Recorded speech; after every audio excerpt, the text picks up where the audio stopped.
Evangelho de Mateus, capítulo de número 3. Eu quero ler com vocês o versículo 11 e o versículo 12, quando, na verdade, João Batista, ele vai realizar o batismo nas águas de Jesus, e ele nos dá algumas declarações, alguns ensinamentos aqui, que devem ser aprofundados no nosso coração.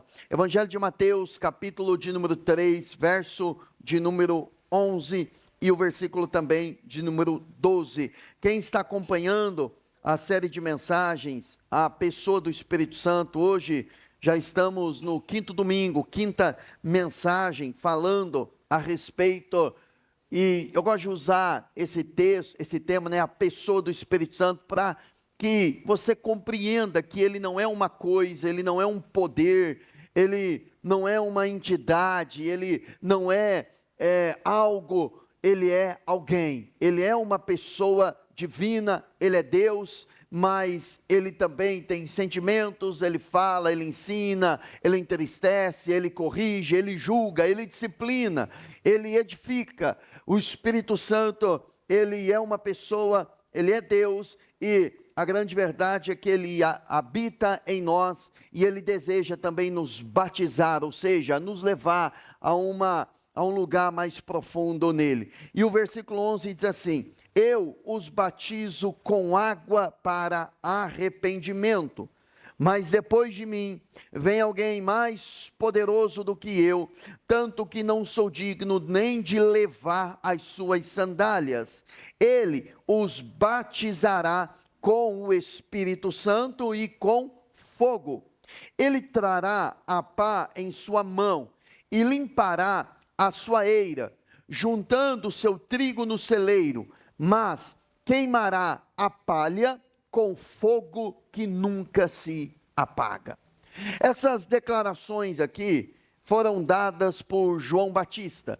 João Batista, ele recebeu a incumbência dada por Deus para ser o precursor de Cristo, para preparar o caminho para Jesus. E o ensinamento trazido por João Batista era nada mais, nada menos do que arrependimento. Arrependimento, todos nós já sabemos que significa mudança de mente, mudança de atitude, mudança de direção, de caminho. A palavra metanoia fala sobre uma mente transcendente, uma mente que pensa de acordo com a palavra e não apenas de forma intelectual ou de forma natural.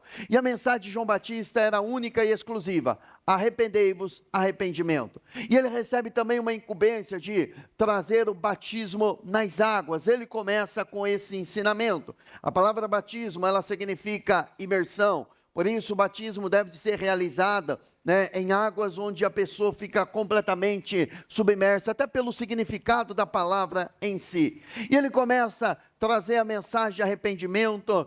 Ele diz: arrependei-vos e crede na boa notícia, que é o Evangelho. E aqueles que aceitavam a palavra, aceitavam a mensagem de João Batista, eles passavam pelas águas. O batismo nas águas, ele é uma demonstração pública do que aquilo que aconteceu interiormente no coração da pessoa. A pessoa se arrependeu, reconheceu Jesus como seu único e suficiente Salvador, então ela passa pelas águas como uma demonstração pública daquilo que aconteceu dentro dela.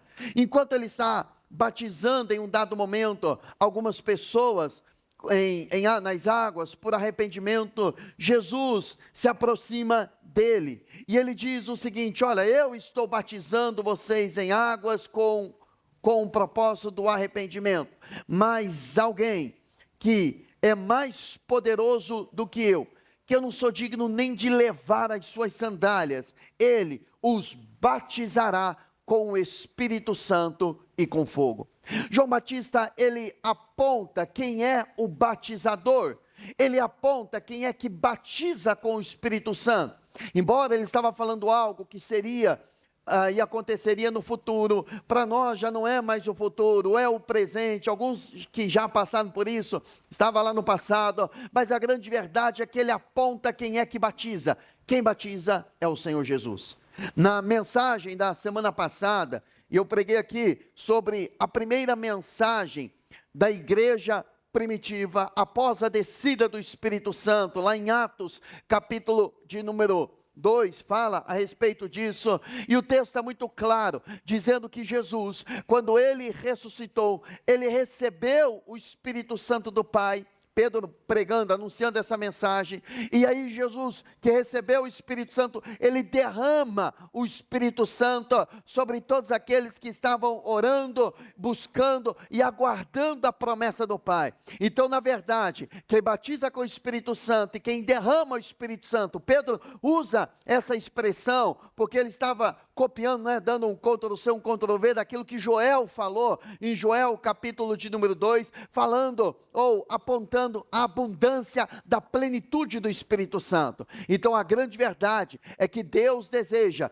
por intermédio de Jesus, derramar o Espírito Santo sobre você, que é uma experiência mais profunda do que uma religião, mais profunda do que uma cura, do que um milagre, do que uma restauração. É uma experiência tão profunda, a ponto de você, a partir daquele momento, ser alocado como uma testemunha de Jesus. Testemunha é alguém que viu, alguém que experimentou, alguém que participou, alguém que enxergou. A partir do momento em que você é mergulhado no Espírito Santo, você passa a não ser um pregador, um ensinador, um explanador das Escrituras, mas ser uma testemunha viva, ocular da ressurreição de Jesus, porque a experiência, ela é tão profunda, ela é tão real, que a vida da pessoa é transformada, a partir daquele momento, e ela passa a ser chamada como uma testemunha. Mas voltando aqui ainda para esse texto, tem algumas coisas bem interessantes para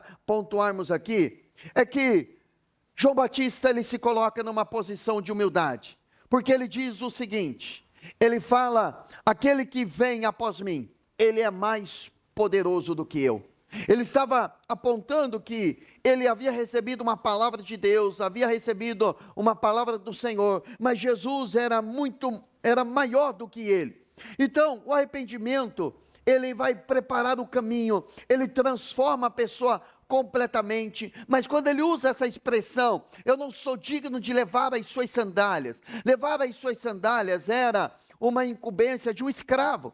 O escravo naquela época, naquela cultura judaica, ele carregava as sandálias do seu senhor. Ele não era um amigo, ele não era simplesmente um servo, ele era um escravo. Essa era a função dele. Então João Batista estava dizendo, eu não sou nem digno de ser escravo dele. Óbvio que Jesus chama João Batista posteriormente de amigo, mas no coração dele, ele se achava indigno de tal posição. Ele diz, eu não sou digno de levar as suas sandálias, de conduzir os seus sapatos, mas ele os batizará com o Espírito Santo. Lembrando que a palavra batismo é mergulho, ele estava dizendo o seguinte, Jesus, ele vai mergulhar vocês no Espírito Santo. Meu irmão, quando nós falamos de mergulho, quando alguém mergulha em um rio, em um oceano, quando um mergulhador, por exemplo, ele entra em um rio, em águas, ele procura lugares profundos, porque é na profundidade que estão os tesouros, estão aquilo que eles estão buscando. Então, quando você é completamente mergulhado no Espírito Santo, você começa a ter uma vida profunda no Senhor, você passa a ter profundidade. Agora, ele diz o seguinte, ele vos batizará com o Espírito Santo e os batizará com fogo. E logo em seguida, ele explica o que seria esse fogo. E ele dá algumas ilustrações que, para eles naquela época, era muito vívida essas experiências. Ele está dizendo basicamente o seguinte, olha, ele tem na sua mão uma pá, ele vai limpar a sua eira, o celeiro é um lugar de segurança, então ele diz o seguinte, ele vai pegar o trigo, vai levar para o celeiro, mas a palha, ela vai ser levada para ser queimada com fogo que nunca se apagará. Essa expressão fogo que não se apaga, obviamente ele não estava falando de uma palha física, porque a palha física, ela tem um período que ela é queimada, depois obviamente ela desaparece. Então ele está falando de uma pessoa, e ele está falando sobre alguém que vai viver eternamente no fogo do juízo, separado da vida de Deus. É como se ele estivesse dizendo o seguinte, olha, naquela época, quando um agricultor, alguém que trabalhava com isso, ele iria separar o trigo da palha, ele levava numa espécie de forquilha, uma peneira, né, fica mais evidente para nós entendermos. Ele pegava aquele trigo, ele jogava para o alto, o vento, ele jogava a palha para um lugar distante, mas o trigo, por ele ser, óbvio, mais pesado, ele permanecia. Uma pessoa que recebe o peso da glória de Deus, ela permanece, mesmo aos mais fortes ventos contrários, porque ela é carregada com o peso da glória de Deus. Quando uma pessoa, ela não é o trigo verdadeiro, ou ela é o joio, ou ela entra no grupo aqui como o texto diz, da palha, o vento leva a pessoa, ela não tem constância, ela não tem permanência, ela não tem insistência na presença de Deus, porque ela é como a palha ela é levada pelo vento. Meu irmão, uma pessoa cheia do Espírito Santo, não é que ela vai estrangular os seus sentimentos, mas ela não vive governada pelos seus sentimentos, o seu temperamento, a sua vida está crucificada com Cristo, e ela passa a caminhar no vento do Espírito Santo. O Espírito Santo é que guia, é que conduz a vida dessa pessoa. O batismo no Espírito Santo faz você ter uma vida mais profunda em Deus. Você passa a ter uma vida de tal forma que você não é levado pelos ventos. Agora, quem é levado pelo vento é classificado aqui como palha. E a palha depois, ela vai ser queimada. Eu não quero entrar muito no assunto de salvação, porque a tônica da mensagem não é a respeito disso, mas quantas pessoas elas tiveram a oportunidade de estar em meio ao trigo, de estar em meio aos salvos, de estar em ambientes espirituais, onde elas ouvem a palavra, ouvem a mensagem, entendem que Jesus é o caminho, mas ao sair de um ambiente, de uma sala como essa, carregada da presença de Deus, elas decidem na sua vida cotidiana, na sua vida ordinária, na sua vida comum, colocar o Senhor de lado, não trazê-lo como a sua companhia. Agora, tal pessoa que despreza a presença do Senhor, que despreza a mensagem do Evangelho, será colocada na posição de palha. E eu e você não queremos e nem desejamos ser a palha, nós queremos ser o trigo. Às vezes o trigo, ele passa por algumas situações, algumas circunstâncias, mas o trigo, ele vai frutificar, ele vai produzir. O trigo, ele faz parte do celeiro, ele é levado para o celeiro, ele é levado para a família de Deus, ele é colocado no celeiro da segurança, no celeiro da salvação, do ambiente espiritual. Trigo, ele vai procurar outros trigos, trigo, ele vai procurar estar nesses ambientes, porque ele precisa estar no celeiro, e celeiro é um lugar de segurança. Toda pessoa que carrega em si a certeza da salvação, ela tem segurança. Não existe nada mais seguro do que ter a segurança da salvação. E quem é que testifica que eu e você somos salvos? O Espírito Santo.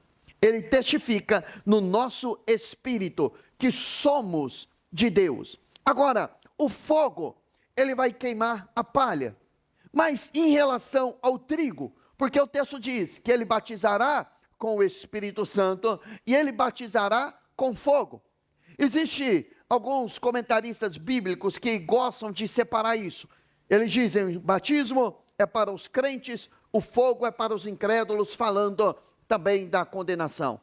Agora, outros acabam dizendo que o batismo no Espírito Santo e batismo com fogo estão intimamente ligados. Agora, fazendo uma junção dessas duas coisas, a gente vê a figura do fogo na Bíblia, às vezes como juízo, no sentido condenatório, a condenação dos que não creem, mas a gente vê também o fogo como uma simbologia do Espírito Santo. Em Atos capítulo 2, quando o Espírito Santo desceu sobre a igreja, eles viram sobre eles línguas repartidas como de fogo. O fogo também serve para purificar. Então, olhando para a questão da purificação, uma pessoa que é mergulhada, batizada no Espírito Santo, ela passa a ter uma vida purificada, uma vida santificada. A santificação passa a ser a estar impregnado no espírito da pessoa. Ela quer se santificar, não para parecer espiritual aos outros, não uma santificação aparente, mas uma santificação interna, porque ela tem um desejo intenso,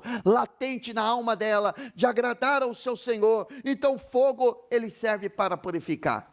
Usando a figura da purificação, a Bíblia fala que, ou o apóstolo Paulo ensinando a igreja de Corinto, ele fala que a obra de cada um será provada pelo fogo, como o ouro, quando ele é jogado no fogo, ele brilha ainda mais. Uma pessoa cheia, conduzida pelo Espírito Santo, ela vai perceber o fruto do Espírito, o resultado do Espírito na vida dela.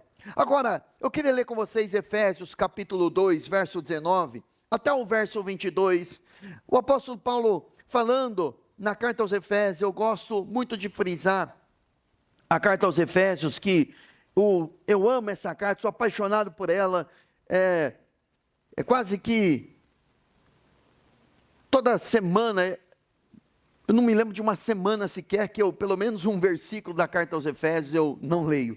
É uma carta que leio durante muitos anos, é uma carta que me edifica muito. E ele fala, aqui a partir do versículo 19, ele dá alguns ensinamentos também acerca do Espírito Santo, acerca de mim e de você. O texto diz assim: portanto, vocês já não são estrangeiros nem forasteiros, mas concidadãos dos santos e membros da família de Deus, edificados sobre o fundamento dos apóstolos e dos profetas, tendo Jesus Cristo como pedra angular, como pedra principal, no qual todo o edifício é ajustado e cresce para tornar-se um santuário santo no Senhor.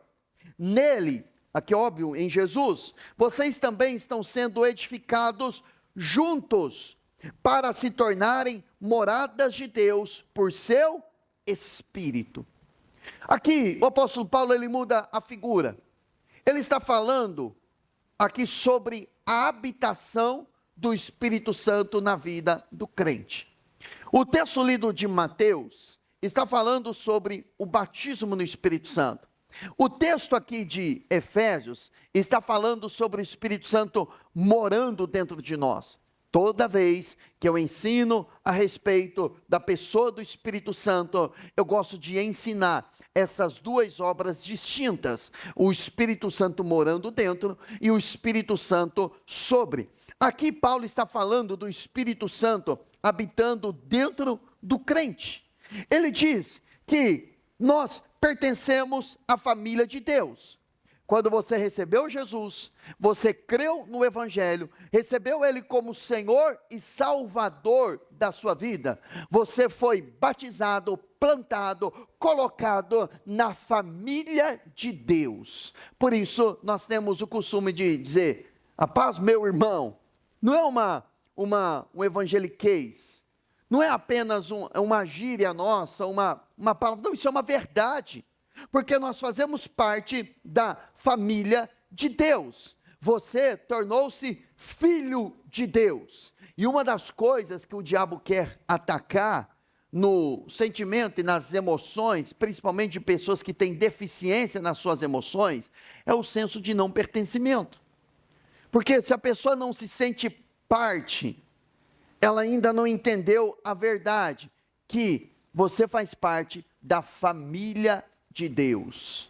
Você faz parte da família de Deus. Todos nós temos uma família biológica, temos um sobrenome que herdamos dos nossos pais, dos nossos antepassados, e glória a Deus por isso. Mas a verdade é que nós também pertencemos a uma família espiritual. Agora, nessa família espiritual, a chamada família de Deus, eu e você somos edificados. Como é que eu e você somos edificados? Através dos fundamentos dos apóstolos e dos profetas. Profetas aqui, você pode entender, os profetas, aqueles que escreveram as escrituras. Apóstolos, aquilo que os apóstolos deixaram escrito. Então, se você quer crescer na sua vida, se você quer crescer em Cristo Jesus, você precisa ler as Escrituras. Ler as Escrituras, ler as Escrituras e fazer isso de forma diária. Quer um conselho? Leia o livro de Atos, para você ver como a igreja primitiva vivia no começo. Quando você lê o livro de Atos, há muitos anos atrás, eu li um livro do Dr. T.L. Osborne, com o título As Três Chaves do livro de Atos. Ele faz uma contagem, uma abordagem bem interessante nesse livro, mostrando que as três chaves é a palavra, o Espírito Santo e o nome de Jesus.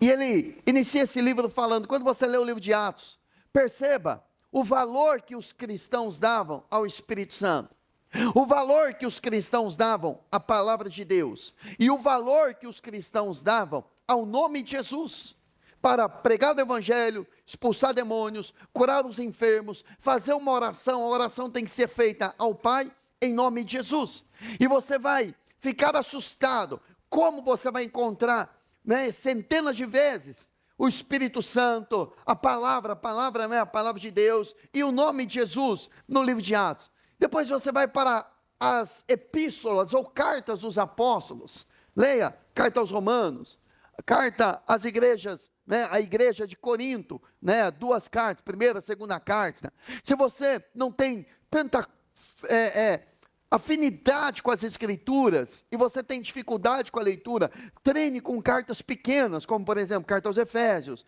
Gálatas, Efésios, Filipenses, Colossenses, que são cartas pequenas, são instruções dadas pelo apóstolo Paulo, de como a igreja deveria de proceder.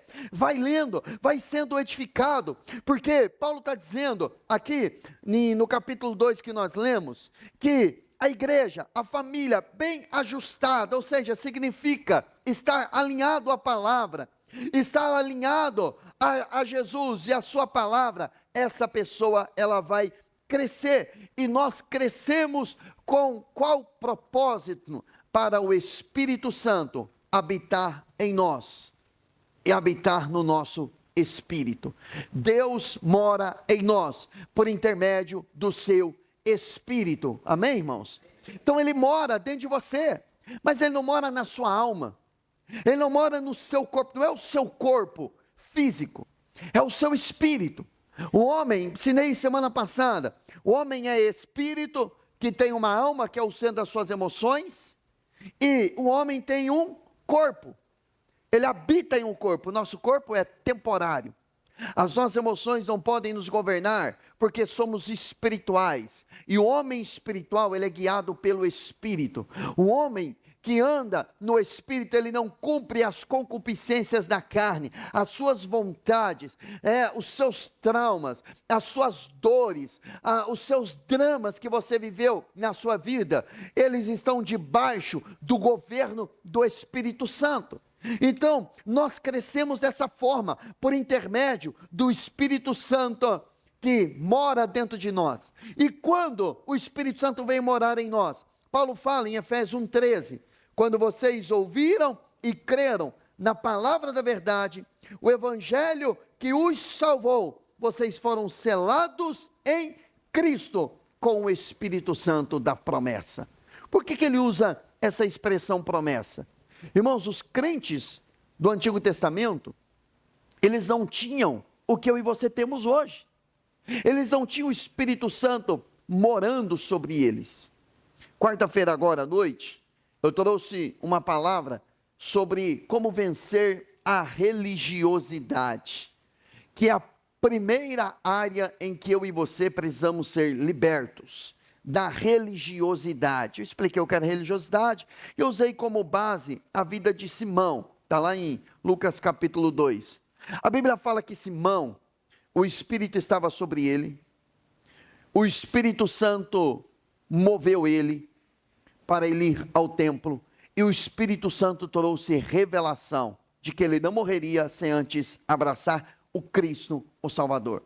Mas é interessante, preste atenção, o Espírito estava sobre, o Espírito o moveu, o Espírito deu revelação a ele, mas ele não tinha o Espírito Santo habitando dentro dele.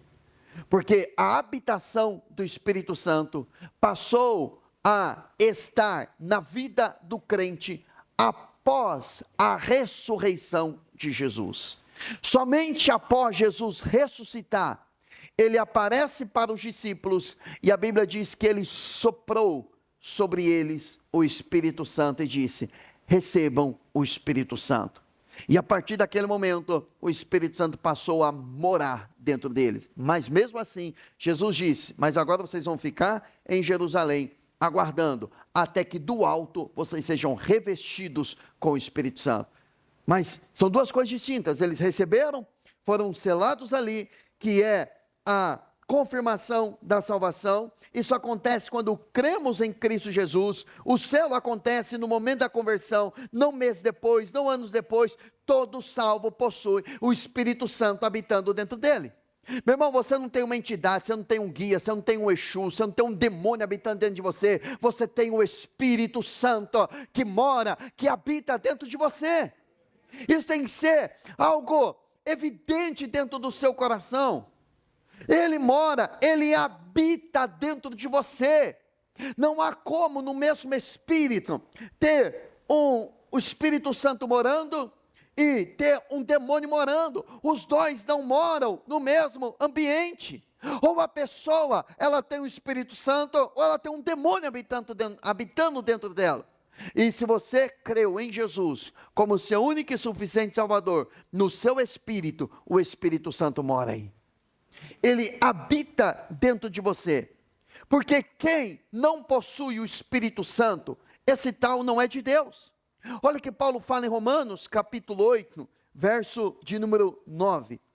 Romanos capítulo 8, verso de número 9, ele está ensinando a igreja de Roma. Ele diz o seguinte: entretanto, vocês não estão sob o domínio da carne, mas o domínio de quem? Do Espírito. Ele está falando aqui do Espírito Santo, com letra maiúscula.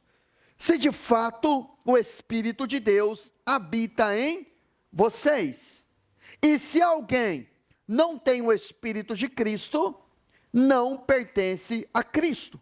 Mas se Cristo está em vocês, o corpo está morto por causa do pecado, mas o Espírito, agora falando do seu Espírito, do seu eu, está vivo por causa da justiça. Justiça aqui é o que Cristo fez na cruz, morrendo em seu lugar e ressuscitando. Por quê? Deus, ele é justo. Amém, irmãos? Então não poderia chegar em mim e dizer assim: Bruno, olha, eu estou perdoando os seus pecados, eu estou inocentando você dos seus pecados, de tudo aquilo que você fez, porque eu sou Deus, eu decido isso, eu estou perdoando você. Se ele fizesse isso, se ele nos perdoasse dessa forma, ele seria injusto, e em Deus não habita injustiça. Então não poderia simplesmente chegar em mim e você e dizer assim: vocês estão perdoados. Ele deveria respeitar as próprias leis que ele estabeleceu. Então a justiça aqui significa o quê? Alguém precisava morrer, a ira de Deus precisava ser expressa, ser despejada na vida de alguém. Aí vem Cristo como nosso substituto. Ele vai à cruz.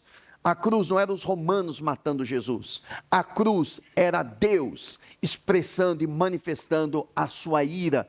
Ele derrama a sua ira em Jesus. Jesus vai à cruz. Ele sofre em meu lugar, em seu lugar. Então, quando o texto diz que eu e você estamos vivos por causa da justiça, a justiça significa Deus manifesta a sua justiça em Cristo, para que eu e você possamos ser inocentados. Deu para entender, irmãos? Então, o nosso corpo está vivo, né? O Espírito está vivo por causa da justiça, daquilo que Cristo fez.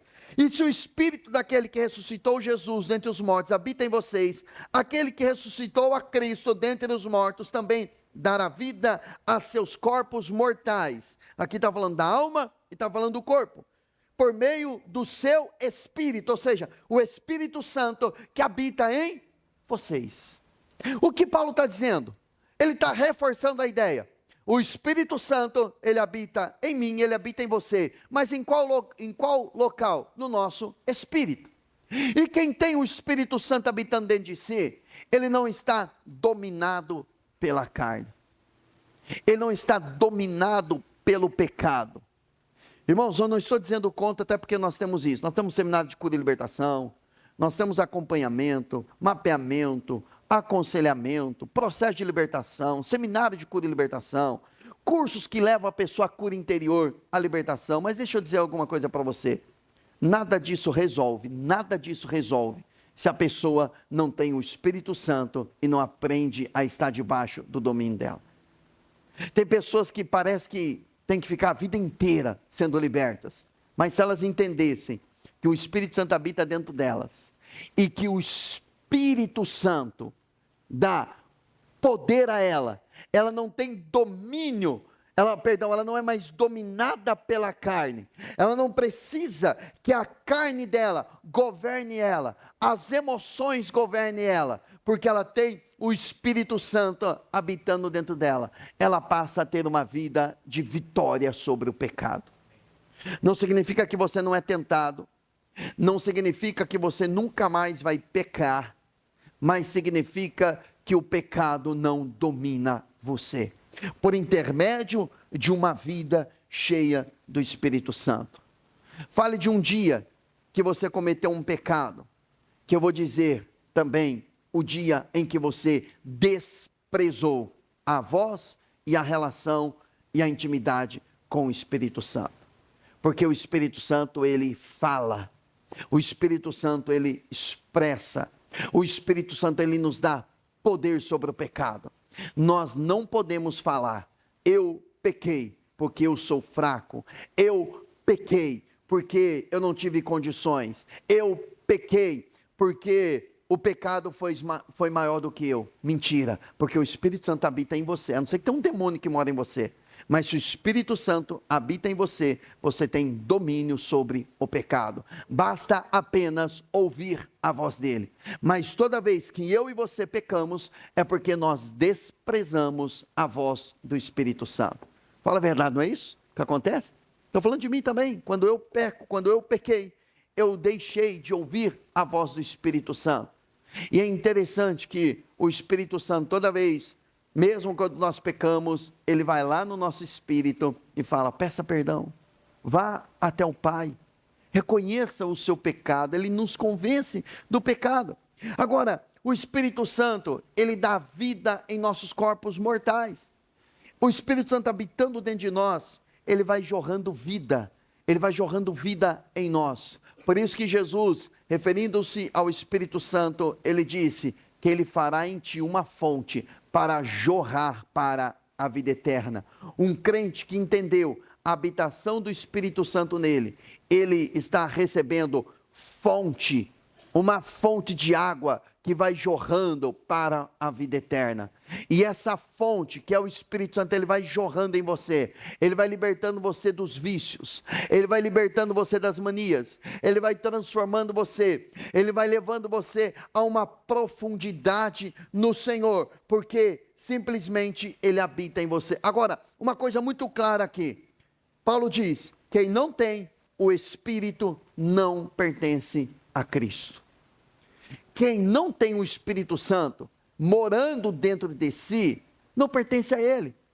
Não é quem tem uma carteirinha como membro de uma igreja, não é quem vem regularmente a uma igreja, é quem tem o Espírito Santo, esse pertence a Cristo, porque é a marca, é o selo, é ter o Espírito Santo morando dentro de você. Você tem certeza que ele mora em você?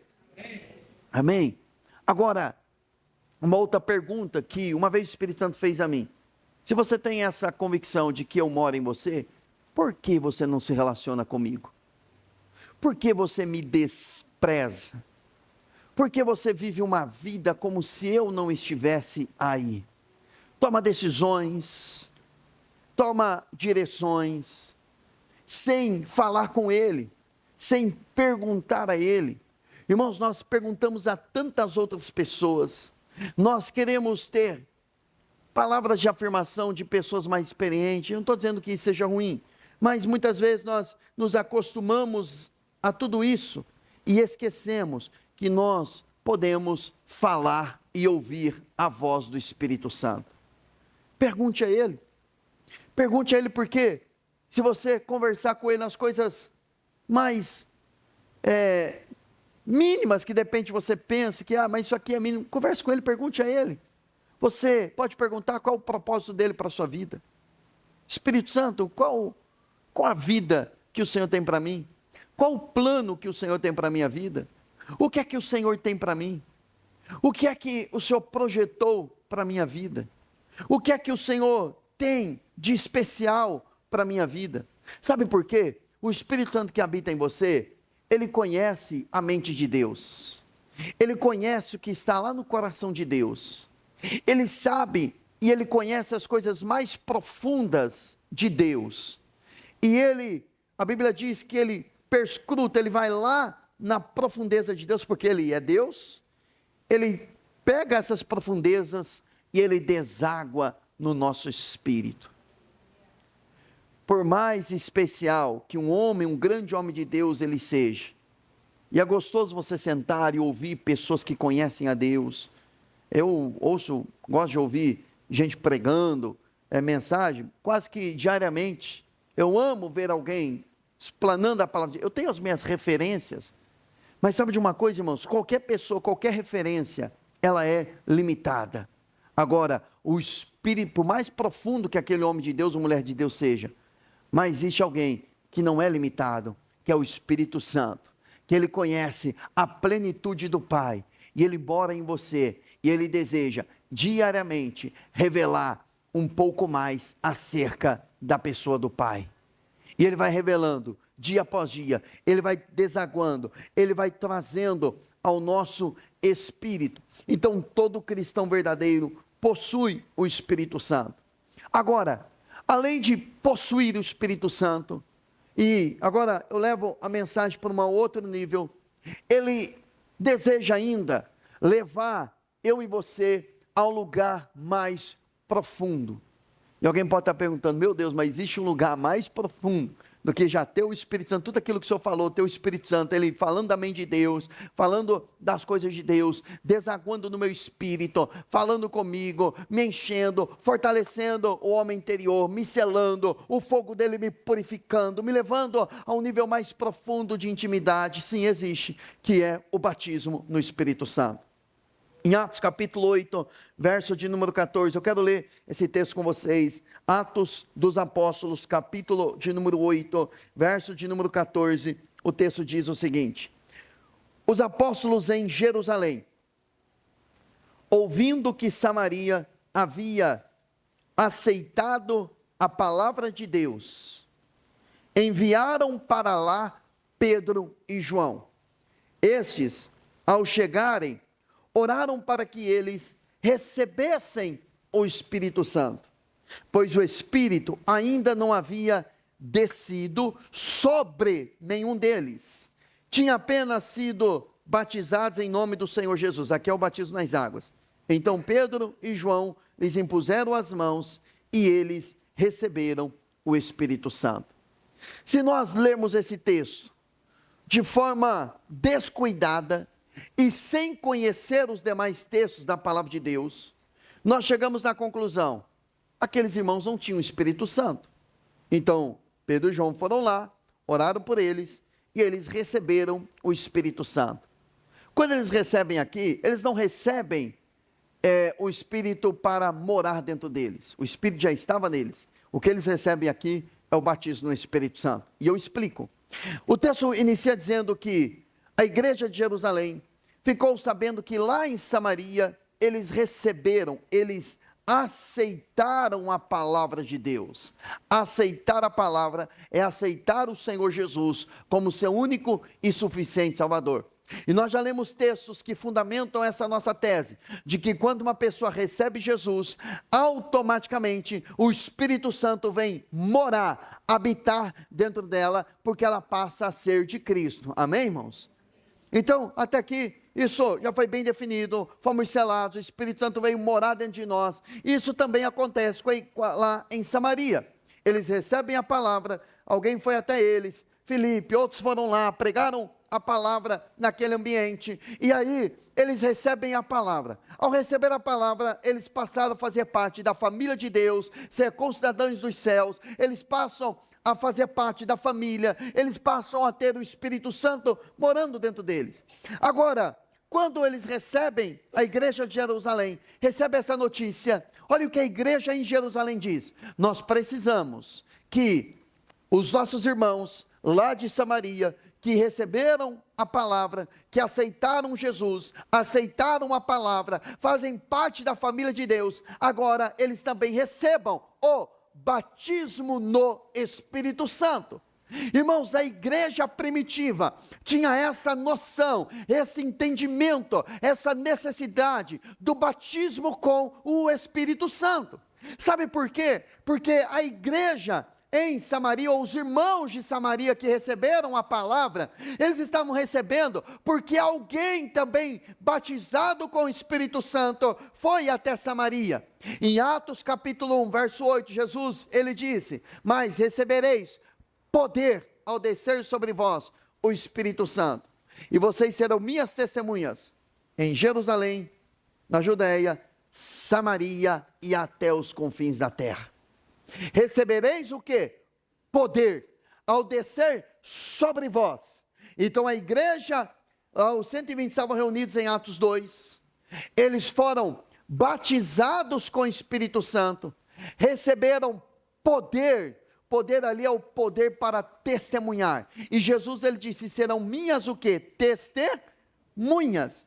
Testemunha significa alguém que viu, alguém que ouviu, alguém que teve uma experiência. A palavra testemunha no grego é a palavra martis, descreve alguém que fala do que viu, ouviu, experimentou. Então, ao ser batizado com o Espírito Santo, aqueles irmãos experimentaram uma profunda experiência com o Espírito Santo, e agora eles receberam ousadia, e essa ousadia para pregar a palavra. E como é que eles foram parar lá em Samaria? Eles foram parar, óbvio que foi o poder do Espírito Santo, mas porque houve uma perseguição. A igreja estava em Jerusalém, a igreja não queria se espalhar, a igreja crescendo, tinha paz, e o que é que Deus faz? Deus permite um homem chamado Saulo, que depois se torna no apóstolo Paulo. Ele começa a matar alguns cristãos, e a igreja começou a se dispersar, cada um vai para um lado, e um grupo foi para onde? Foi para Samaria. Só que eles vão para Samaria, eles vão revestidos de poder, com ousadia, contando aquilo que eles viram, aquilo que eles experimentaram, aquilo que eles viveram. E o que é que eles viveram? O batismo no Espírito Santo. Meu irmão, quando um crente é batizado no Espírito Santo, ele entende que ele foi para a faculdade não apenas para aprender, ele foi a uma faculdade que ele foi enviado por Deus para ser testemunha ali. Ele vai para qualquer lugar onde ele vai porque ele é enviado. Enviado, irmãos, não é aquele que um dia no altar o pastor impõe as mãos e diz: olha, ele está sendo enviado para tal cidade. O enviado de Deus, ele entende que ele é cheio do Espírito Santo, de onde ele vai, ele é enviado de Deus. Você é enviado de Deus numa academia, você é enviado de Deus numa escola, você é enviado por Deus no meio da sua família, você é enviado por Deus no meio da sua vizinhança. Ali você é uma testemunha, e a sua vida tem que revelar a profunda experiência que você teve com o Senhor Jesus, por intermédio do batismo no Espírito Santo. Antes do batismo, é como se você apenas ouvisse falar, mas após o batismo no Espírito Santo, você passa a ter uma vida, uma experiência profunda com Ele, que você começa a contar aquilo que você teve de experiência com Ele. Eu lembro no primeiro Natal, após eu ter tido uma experiência com Jesus, após eu ter sido batizado no Espírito Santo, na reunião de família, no final do ano, para comemorar um Natal, eu lembro que ali eu tive uma oportunidade para testemunhar de Jesus para toda a minha família, tios, tias, primos, minha mãe estava ali, todos os meus familiares reunidos ali. Então você começa a entender que você é um enviado de Deus. Enviado não é uma obra exclusiva para quem está trabalhando dentro do contexto de igreja física, ou de igreja, organização, Justiça e Paz, Assembleia, Batista. Não, você passa a entender que onde quer que você esteja, ali você é uma testemunha. Então, o evangelho chega até Samaria. E em Samaria, porque é o efeito do batismo no Espírito Santo, aqueles irmãos recebem a palavra, Jerusalém fica sabendo e envia Pedro e João para Samaria. Para quê? Para que eles recebessem o Espírito Santo. O apóstolo João e o apóstolo Pedro foram enviados pela igreja mãe, vamos dizer assim, né, a igreja de Jerusalém, para que eles orassem por aqueles irmãos, para que aqueles irmãos recebessem o Espírito Santo. Irmãos, é interessante que eles não foram enviados pela igreja primitiva para irem até Samaria, para dar um seminário de cura e libertação, para dar um curso libertando os cativos, homem ao máximo, mulher única, um acompanhamento pastoral. Eles foram enviados lá para orarem, para que eles fossem batizados com o Espírito Santo. Meu irmão, eu e você precisamos carregar essa chama no nosso coração, que nós precisamos do batismo com o Espírito Santo. Se você ainda não foi batizado no Espírito Santo, você ainda não é um cristão completo. Você ainda está pela metade, ou um terço, seja lá qual a nomenclatura que você quiser, mas você, para ser um cristão completo, você precisa ser batizado, mergulhado no Espírito Santo. E quem é que faz isso? É o Senhor Jesus. É Ele que derrama, é Ele que batiza. E Pedro e João foram para lá, pois o Espírito ainda não havia descido sobre nenhum deles. Eles já haviam sido batizados nas águas, eles haviam recebido o Senhor como Senhor e Salvador. Se eles morressem naquele momento, sem serem batizados com o Espírito Santo, eles seriam salvos? Obviamente que sim, porque o batismo no Espírito Santo não tem a ver com salvação, tem a ver com poder para testemunhar de Cristo. Imagine uma igreja inteira, batizada, mergulhada no Espírito Santo. As nossas conversas não seriam apenas de quem ganhou, quem deveria ganhar uma Copa do Mundo. Não seria apenas o que está acontecendo na política. Não seria apenas o que está acontecendo na economia mundial. As nossas conversas seriam a respeito de tão profundo o relacionamento com o Espírito Santo e ser cheio da presença dele. Sabe o que aconteceria?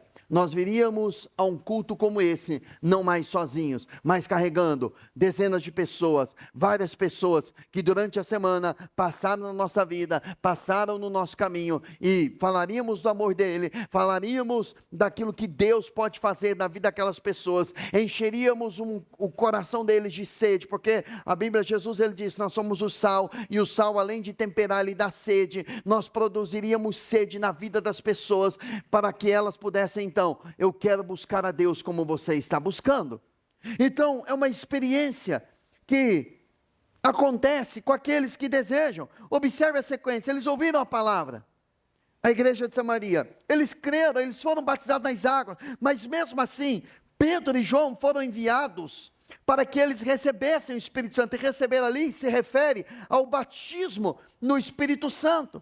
E batismo não é se tornar mais salvo, não é se tornar mais crente, é se tornar mais profundo, é ser revestido com o poder do alto.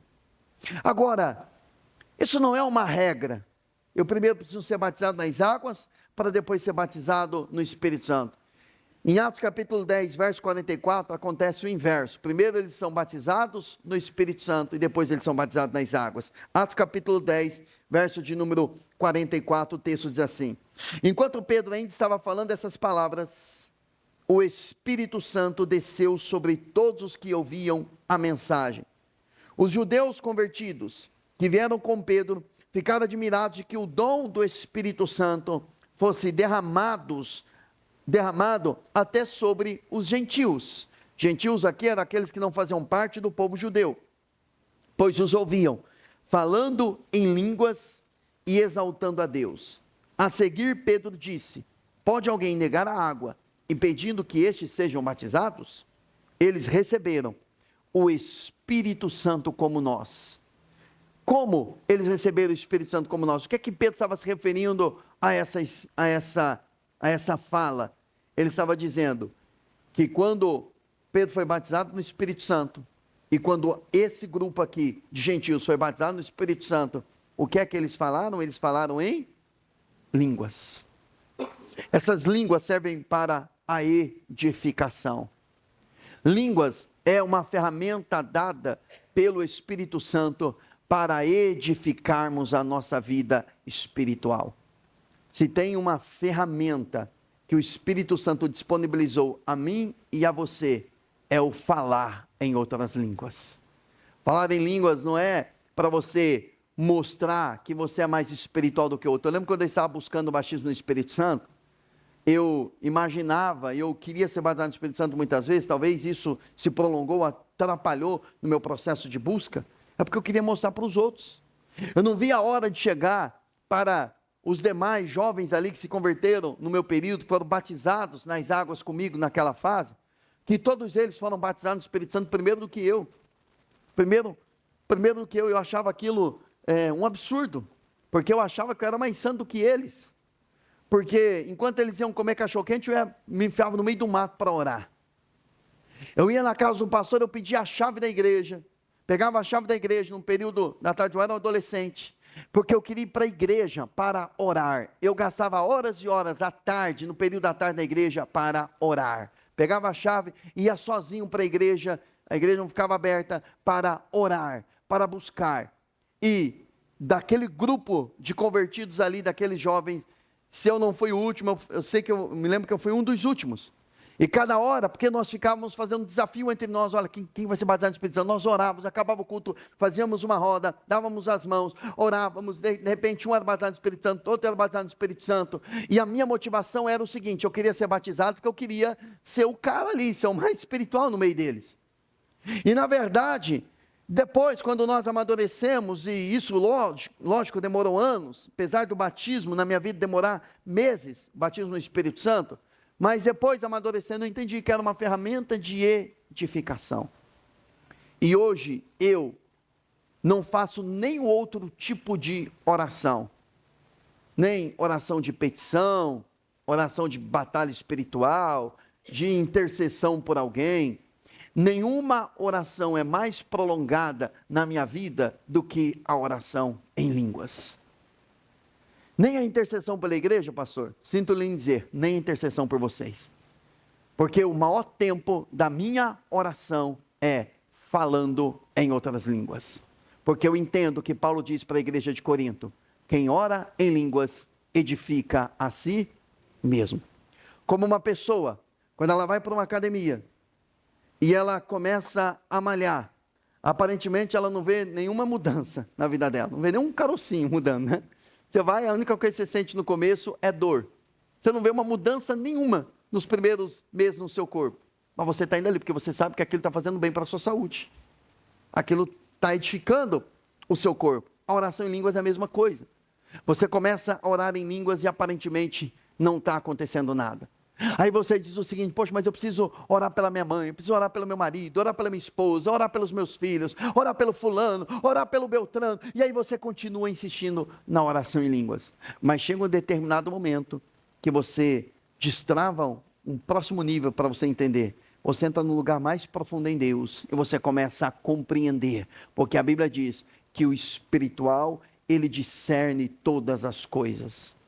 O espiritual, ele não impõe as mãos em qualquer pessoa, no sentido em liberação para o ministério, para não, como Paulo fala para Timóteo, para não fazer parte dos pecados alheios.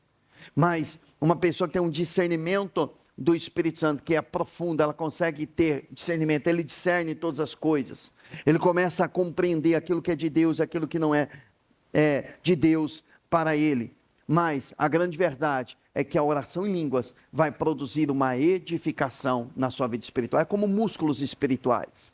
E aí você vai suportando cada vez mais o crescimento, aquilo que Deus tem para a sua vida. Então, aquele povo foi batizado no Espírito Santo e depois eles foram levados a ser batizados nas águas. Então, a mim, não importa se hoje, agora, nesse momento, você já foi batizado no Espírito, nas águas ou não. você pode, independente, você pode, nesse momento, nessa manhã, ser completamente batizado no Espírito Santo. E batismo é um mergulho no Espírito Santo. Ensinei aqui em outros cultos, que quando o Espírito Santo, ele chega perto de você, você chega perto de você, você vai perceber, o seu coração acelera, você vai perceber uma presença de alguém se aproximando de você, e é literalmente alguém, porque o Espírito Santo ele é uma pessoa, você vai perceber, depois você vai conseguir ter um mover do Espírito dentro de você, línguas estranhas começarão a fluir do seu interior. Em Isaías 28:11, diz: por lábios trôpegos, por lábios gaguejantes, falarei a este povo. Ou seja, você começa como que gaguejar, você começa a ficar, você já viu uma pessoa cheia do Espírito Santo, ela fica com os lábios trêmulos, porque, irmãos, o nosso corpo, ele não sabe reagir à manifestação da presença do Espírito Santo. Alguns são levados a um nível de quebrantamento, alguns são levados a um quebrantamento tão profundo, e ser quebrantado por Deus, é você não ter palavras para expressar a glória que você está recebendo, e aí você entra no grupo daqueles que fazem parte do trigo, que não são levados pela palha, mas eles permanecem porque eles são revestidos pelo peso da glória de Deus, e quando ele chegar, você não precisa ter medo, é a presença dele.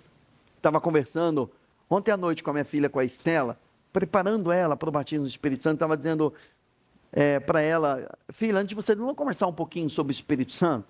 Comecei a falar, ela foi fazendo umas perguntas, eu disse a ela: filha, quando o Espírito Santo chegar perto de você, você vai perceber, o seu coração vai acelerar, você vai receber o toque dele, e ela enchendo os olhinhos assim: como que é isso, papai? E fui explicando para ela, preparando, porque eu sei que um dia os nossos filhos, os meus filhos terão uma experiência com o Espírito Santo, porque a Bíblia fala em Atos, capítulo 2, versos 38, 39 e 40, foi o que eu preguei na semana passada, que a promessa é para você, e a promessa é para os seus filhos. Deus nos prometeu filhos para serem cheios do Espírito Santo, mas antes deles serem cheios do Espírito Santo, eu e você precisamos ser, porque o primeiro que precisa ser afetado é você.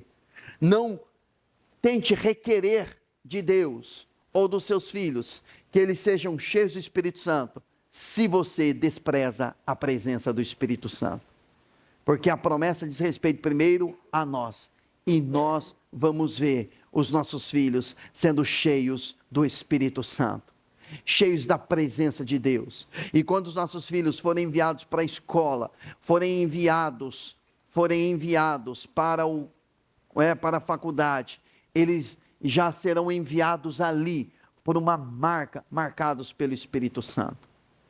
Hoje, nós vemos, quando você olha para aquilo que as nossas faculdades estão impregnadas pela ideologia da esquerda, 90%, são dados, estatísticas, 90% dos jovens que são enviados para as faculdades, eles se desviam, eles se apartam da fé. 90%, sabe o que significa isso? A cada 10, 9 vão se desviar, porque e a culpa não está lá não, nas faculdades, a culpa, não é jogando a culpa para eles, mas a culpa está em nós, porque nós não gastamos tempo para que os nossos filhos sejam cheios do Espírito Santo, porque às vezes nem nós mesmos estamos tendo tempo para com o Espírito Santo, mas a promessa é que os nossos filhos serão cheios do Espírito Santo, a começar em nós. Então o que é que Pedro e João foi fazer lá em Samaria?